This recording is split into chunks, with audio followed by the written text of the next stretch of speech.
শক্ত সালাত আদায় করে, রমজান মাসে সিয়াম পালন করে, আপনার বৃহস্পতিবার সোমবার সিয়াম থাকে, এরপরেও দেখবেন জেনার সাথে সম্পৃক্ত। কেন? ঈমান কম।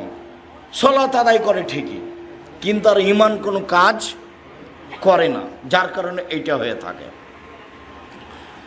আবু হুরায়রা রাদিয়াল্লাহু তাআলা আনহু বলেন, রাসূল সাল্লাল্লাহু আলাইহি সাল্লাম বলেছেন, ইজতানিবুস সাবাল মুবিকাত, পৃথিবীর মানুষ তোমরা 7টা ধ্বংসাত্মক জিনিস থেকে বেঁচে থাকো, যার ফলাফল জাহান্নাম।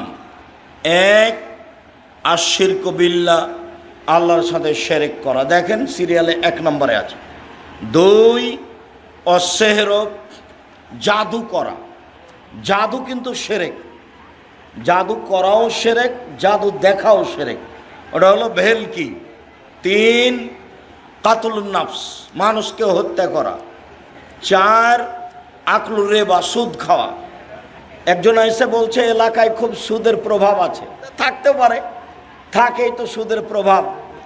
আল্লাহ রসুল বলছেন, মায়াকুল দিরহাম রিবা ইয়ালাম আসাদুমিন সিতাতা সালাসিনা জিনিয়া, কেউ যদি জেনে শুনে 1 টাকা সুদ খায়, 36 বার জেনা করে যত পাপ হবে, 1 টাকা সুদ খেলে তার চেয়ে বেশি পাপ হবে।